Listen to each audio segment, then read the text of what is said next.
Hello boxing fans, Chris here from cnboxing.co.uk. Yep, it's Friday, which could only mean one thing. It's time for another weekly news report. And we start this week with the news that Paul Smith has officially announced his retirement from boxing. The Liverpool, who is obviously part of the famous Smith brothers, announced his retirement this week. Now, with a lot of boxing fans, Paul Smith has come in for a lot of stick over the years, and to I don't really understand why. He's won everything that there is to win in boxing, apart from a world title.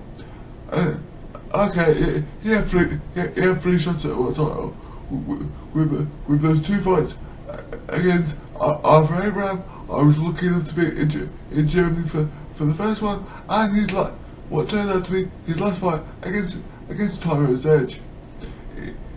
He said in his retirement statement that although he's willing to carry on in the Tyrone's Edge fight, the punches were starting to hurt, and he was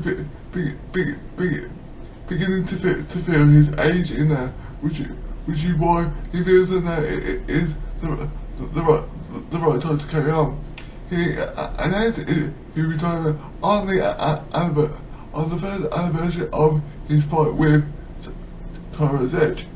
Now, I'm sure he's still got a lot to offer the sport of boxing, as I know he works a lot in the gym with his other three brothers, and he also does a lot of work for Sky Sports as a pundit.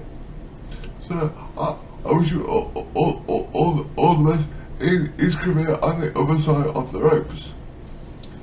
In other news this week, Nick Webb has called out David Allen. Now, if this fight happened, it could be an exciting one to watch. Well, one thing's for sure, it's not going to be a traditional boxing match, because we've got two big heavyweights who both hit quite hard. So if it does happen, I think it's going to be whoever lands clean first is going to win the fight.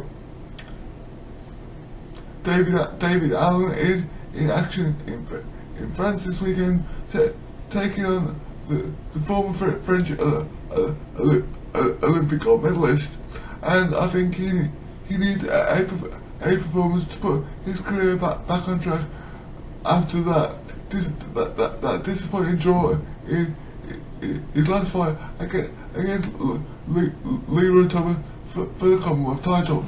As you may remember, Allen suffered a severe cut to his head in the third round, meaning that the fight had to be stopped.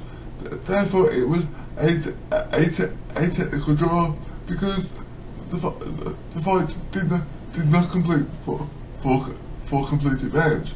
So I definitely think he'll be looking for a big performance in France on Saturday, and then maybe he will look for a fight with Nick Webb. Staying with the heavyweight division, Tony Bellew has come out this week and said that the reason Tyson Fury doesn't want to fight him is because he doesn't see him as a serious threat, based on his two victories over David Haye. Now, you may remember that after Tyson Fury's come back, he instantly ruled out a fight with Liverpool leader Tony Bellew, saying that he only wants to fight big guys. But I think that this is a fight that is gaining interest within the boxing world and the general sporting public. So I still think it will be a good fight to watch. Whether it will happen is another thing altogether, but to be honest, I do think Bellew would struggle in the fight, because okay, he's fought his last two fights at heavyweight against David Haye, and no disrespect to David Day, he wasn't a big heavyweight. He, he was a small heavyweight where Fury is a fully fledged big bloke who hits really hard from awkward angles. If Bellew can use his speed and boxing skills, he might be able to outbox the bigger man, as in his last fight, Fury's footwork definitely seemed to be a little bit slow. But we'll have to wait and see, because like I said, in his post-fight press conference, Fury instantly dismissed the fight with the bomber Tony Bellew. British champion Lewis Richard has said that it would be an honour if footballing legend and Newcastle legend Alan Shearer was to walk to the ring with him on fight night. Last weekend, Richard made his third successful defence of the long-term belt, meaning that he gets to win it outright. And he said that it would be an honour, as he is a lifelong Newcastle fan, if Shearer was to walk into the ring. He's scheduled to be back in action in October, back in Newcastle against an opponent who is yet to be confirmed. I'll bring you more on that as I get it. John Ryder is aiming for a domestic clash with Chris Eubank Jr. after failing to secure a fight with world champion Tyron's Edge. Now this one could also be a really good fight to watch, because I think that their style will gel really well.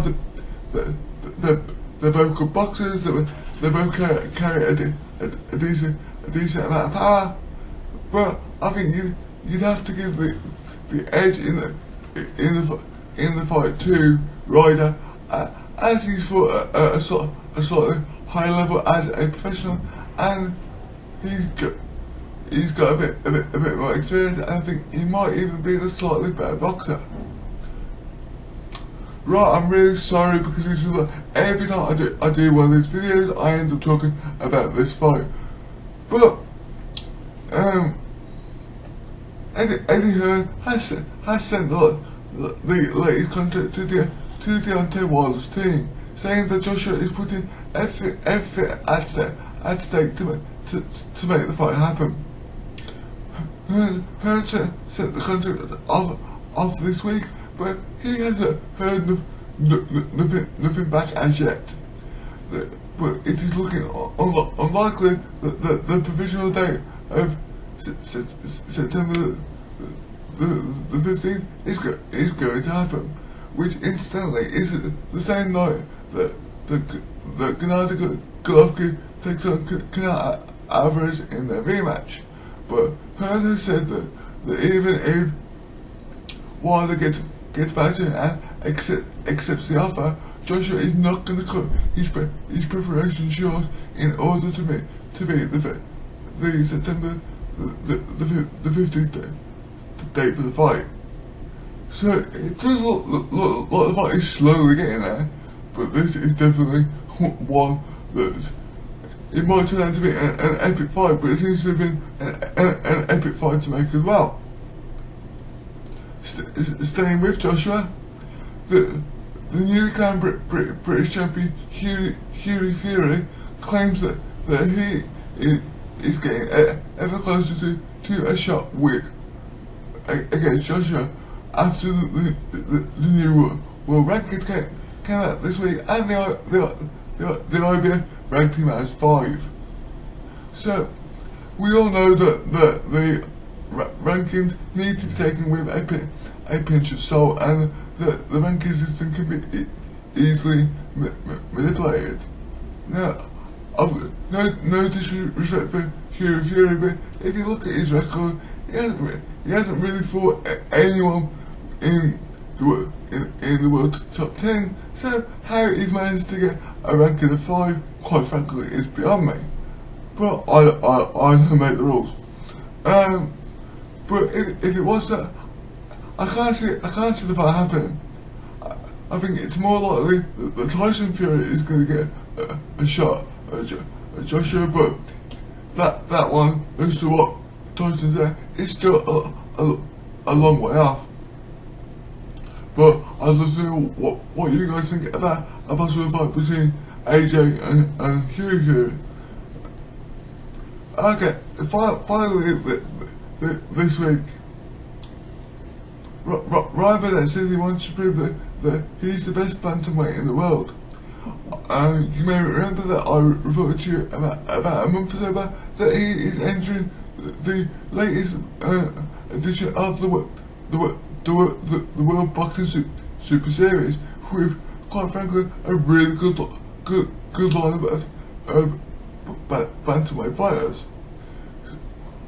So he's saying that he's going to win it to prove that he is the best in the world.